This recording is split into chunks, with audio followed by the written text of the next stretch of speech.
नमस्कार दोस्तों, मैं हूं अंश और वेलकम करता हूं आपको मेरे इस कोर्स में जिसका नाम है टेक हैकर ऑनलाइन कोर्स। ये मेरा सबसे पहला वीडियो है और मैं आपको ये बताने वाला हूं कि आपको इस कोर्स में क्या क्या मिलेगा, क्या क्या आप एक्सपेक्ट कर सकते हैं, क्या क्या नॉलेज आपको पहले से होनी चाहिए, आप क्या सीखने वाले हैं, आप कैसे उसको अप्लाई करने वाले हैं और जो जो चीज़ें आपको जाननी ज़रूरी है आज हम इस वीडियो में डिस्कस करेंगे। तो आइए शुरू करते हैं। सबसे पहले इस कोर्स का जो कंटेंट है मैंने लिखा है यहाँ पे ethical hacking and cyber security. तो दोनों चीज़ों को मैं एक साथ लेकर चलूंगा। अब साइबर सिक्योरिटी का मतलब ये नहीं है कि मैं सब कुछ सिखाने वाला हूँ, उसमें पूरा डीप में जाने वाला हूँ, और एथिकल हैकिंग का भी मतलब ये नहीं है कि मैं उसमें सब कुछ सिखाऊंगा। कोई भी कोर्स में मैं पहले ये बता दूं, ये डिस्क्लेमर है, आप समझ सकते हो कि किसी भी कोर्स में आप जो भी कोर्स लोगे आपको सब कुछ कहीं नहीं मिलेगा। आपको खुद से तो सीखना पड़ेगा ही पड़ेगा अगर आपको कोई और चीज़ चाहिए, क्योंकि टेक्नोलॉजी हर दिन चेंज हो रही है और हर दिन हम लोग नया चीज़ नहीं ला सकते।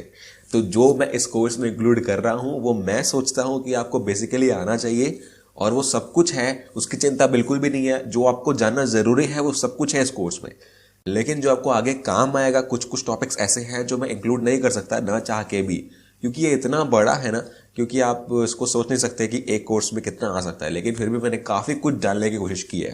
तो ये मेरा जो कोर्स है tech hacker online ethical hacking and cyber security course, ये बेसिक या बिगिनर लेवल के लोगों से इंटरमीडिएट लेवल के लोगों के लिए है।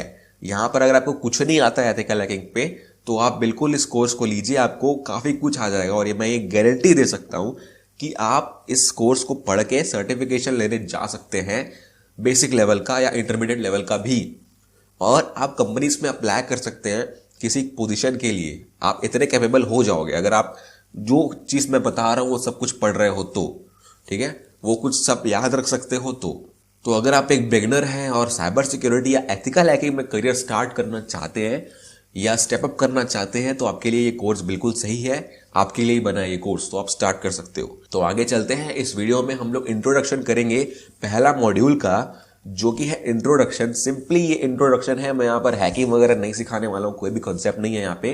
यहाँ पर मैं वो सारी चीज़ें बताऊंगा जो एथिकल हैकिंग में यूज़ होती है, मतलब कहाँ से आया है हैकिंग, कहाँ से आया है, और सिक्योरिटी हम लोग क्यों पढ़ते हैं, और जो भी टर्म्स है, जनरल टर्मिनोलॉजीज है। इसमें पहला टॉपिक है इंट्रोडक्शन टू एथिकल हैकिंग। अब एथिकल हैकिंग के ऊपर हम जंप करें उससे पहले हमको कुछ टर्म समझने पड़ेंगे यहाँ पर जो बहुत इंपॉर्टेंट है। सबसे पहला जो टर्म है इंफॉर्मेशन सिक्योरिटी। अब बहुत लोग बोलते हैं यार, मतलब दुनिया भर के लोगों से सुना है, चाहे वो हैकर हो, चाहे वो CH हो, चाहे वो सिक्योरिटी इंजीनियर की पोस्ट में काम कर रहे हैं, चाहे वो सिक्योरिटी एनालिस्ट की पोस्ट में काम कर रहे हैं, चाहे वो एसओसी एक्सपर्ट की पोस्ट में काम कर रहे हैं, जो भी पोस्ट हो यार, साइबर रिस्क हो, इंसिडेंट रिस्पॉन्स हो, जो भी पोस्ट है, सब में वो यही बोलते हैं कि यार मैं इन्फोसेक की फील्ड से हूँ, मैं इन्फोसेक में काम करता हूँ, मैं इन्फोसेक में मेरा मतलब इंटरेस्ट है। तो इन्फोसेक मतलब क्या होता है यार, इन्फोसेक क्या भला है?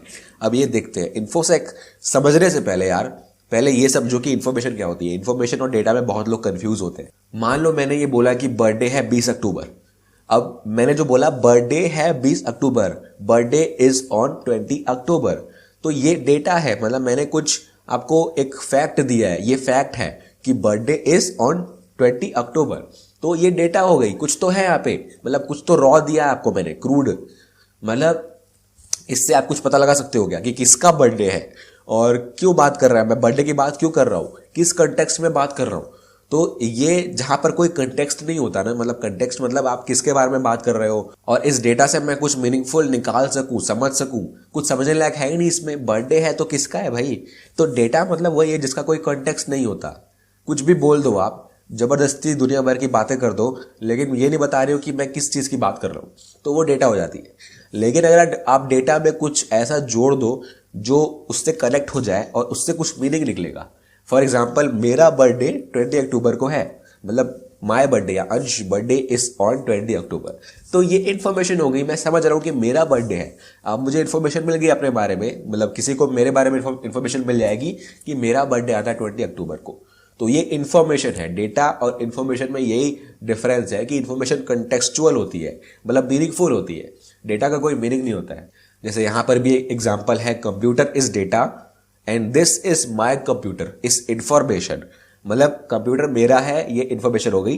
अब कंप्यूटर से आप कुछ पता लगा सकते हो क्या कि कंप्यूटर का क्या, कंप्यूटर कैसे, क्यों, मतलब ये सारे सवाल अगर आपके दिमाग में आ रहे हैं डेटा को लेके, क्या, क्यों, कैसे, कब, तो ये डेटा है, ठीक है। ये कोई रॉ फैक्ट है जिससे आप कुछ मतलब नहीं निकाल पा रहे हो। डेटा मतलब मैंने कुछ भी जंबल कर दिया है यहाँ पे, मतलब कोई इसका मतलब नहीं बन रहा है यहाँ पे, कुछ भी मतलब समझ नहीं पा रहे कि ये है क्या एक्चुअल में, लेकिन उसको सब एक साथ जोड़ दें, ऑर्डर कर दे, सॉर्ट कर दे, तो इन्फॉर्मेशन बन जाती है। मतलब पता चल रहा है कि ये वर्ल्ड मैप है।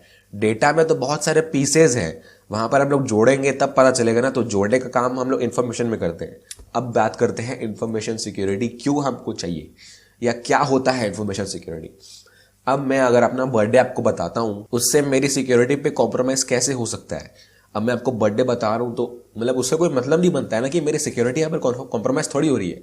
मैं ना अब अपनी पर्सनल इन्फॉर्मेशन दे रहा हूँ, मेरा बर्थडे तो पब्लिक है ना यार। लेकिन अगर मैं अपना फोन नंबर देता हूँ तो हो सकता है कि आप उससे मेरी प्राइवेसी कॉम्प्रोमाइज कर पाए, हो सकता है, कोई पॉसिबिलिटी है, लेकिन बर्थडे से नहीं है। आपका फोन नंबर अगर मेरे को मिल जाता है तो मैं उसमें बॉम्बिंग कर सकता हूं, या आपको इम्पर्सनेट कर सकता हूं, काफी कुछ कर सकता हूं। तो फोन नंबर कॉन्फिडेंशियल होता है यार, आप सबको तो नहीं देते हो ना फोन नंबर।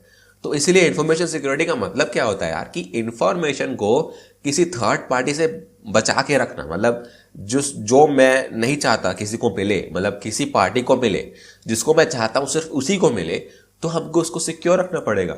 और यही सारे टूल्स और पॉलिसीज जो है वो इन्फॉर्मेशन सिक्योरिटी में आते हैं। मैंने एक पॉलिसी बना दी कि मेरे को इस पर्सन ए को अपनी इंफॉर्मेशन नहीं देनी है, या मेरी इंफॉर्मेशन उसको एक्सेस नहीं होनी चाहिए। तो मेरी ये पॉलिसी है कि ए को ना मिले, और उसके लिए जो मैं टूल्स यूज करूंगा ये इंश्योर करने के लिए कि ए को ना मिले, वो मैं टूल्स और पॉलिसी सारी इंफॉर्मेशन सिक्योरिटी में डालूंगा। ये सब कुछ सब कॉन्सेप्ट इंफॉर्मेशन सिक्योरिटी का है।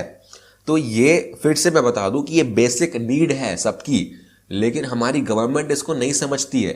हमारी गवर्नमेंट ये चाहती है कि सारी की सारी मतलब जो भी आप ऑनलाइन एक्टिविटी कर रहे हैं या ऑफलाइन भी कर रहे हैं कब केसेस पे, तो उस केस में भी वो उसको इन्फॉर्मेशन मिलती रहनी चाहिए आपकी, ताकि कोई गड़बड़ ना कर रहा है, ताकि कोई मतलब साइलेंटली क्रिमिनल एक्टिविटी नहीं कर रहा है। लेकिन ये बेसिक नीड है यार, प्राइवेसी सबकी नीड है, सबको मतलब हक है प्राइवेसी का।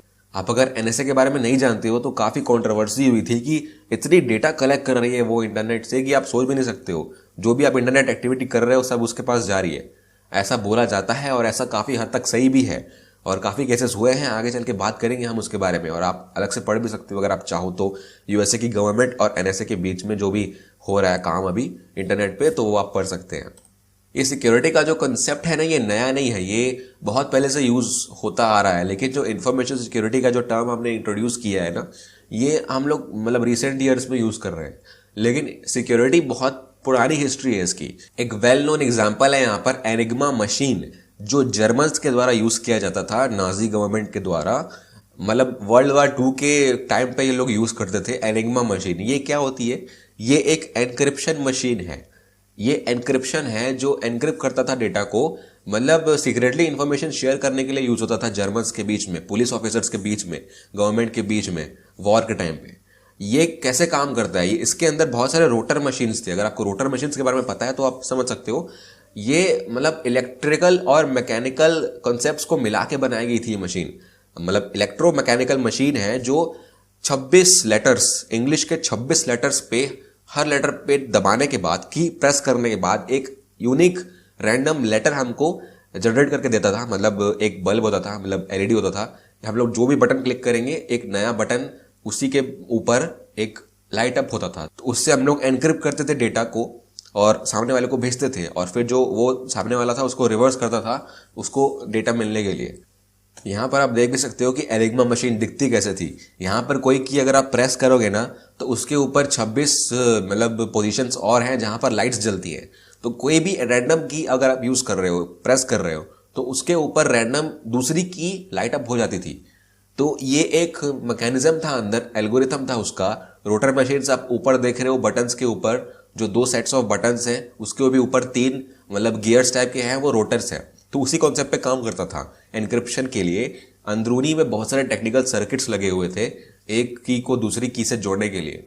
तो हर बार रैंडम आती थी, हर बार सेम नहीं आती थी। वो डिपेंड करता है कि रोटर मशीन्स का इनिशियल पोजीशन क्या है। तो वो अगर आप सामने वाले को बता दोगे वो सीक्रेट की होता है, अगर आप सामने वाले को बता दोगे तो वो रिवर्स करके उसको मैसेज वापस पढ़ सकता है। तो ऐसे काम करता था, बहुत इंटरेस्टिंग है। मैं आपको लिंक्स दे रहा हूँ रेफरेंसेस के मतलब फाइल में, आप वहां से जाके इसके बारे में और पढ़ सकते हैं। अब ऐसी ऐसी चीजें होती है ना, अगर आपको मैं बोलूँ कि कोई आपको कॉन्स्टेंटली वॉच कर रहा है, आपका जो कैमरे का, लैपटॉप का जो कैमरा है या आपके फ़ोन का जो कैमरा है, अगर वो कोई यूज़ कर रहा है आपके परमिशन के बिना, तो सोच सकते हो आपकी जो भी आप सामने कर रहे हो, जो भी चल रहा है आपके सामने, वो सब कुछ वो देख पा रहा है। तो ये चीज़ आपको आप अलाउ करते हो क्या ये चीज़ को, कि आपको कोई कॉन्स्टेंटली वॉच करे, आपकी प्राइवेसी की धज्जियां उड़ जाए? अब उस केस में आप क्या करोगे? आप कुछ ना कुछ तो करोगे ना, मेजर लगाओगे ना कि हाँ मेरे को सिक्योर रहना है, मैं क्या कर सकता हूँ इसके लिए, क्योंकि मैं रोक नहीं सकता इस सब चीज़ों को, क्योंकि बहुत फैल रहा है, ये आपके हाथ में है ही नहीं। Security is quality of information, इसका मतलब ये कि इंफॉर्मेशन कितनी सही है, कितने हद तक ट्रस्ट कर सकते हैं हम उस पर, वो सिक्योरिटी बताएगी हमको। सिक्योरिटी इज फ्रीडम, इसका मतलब यही साफ साफ है कि आपको अगर कोई मॉनिटर कर रहा है तो उस केस में तो प्राइवेसी गई ना, धज्जियां उड़ गई। तो अब फ्रीडम का मतलब ये है कि आप खुद से जो करना चाहो अपनी मर्जी से आप कर सकते हो, आपको हक है प्राइवेसी का। तो प्राइवेसी इज मतलब बहुत ज्यादा इंपॉर्टेंट टर्म है आज के दिन में, तो जो हमको नहीं मिल पा रही है। Security is an asset.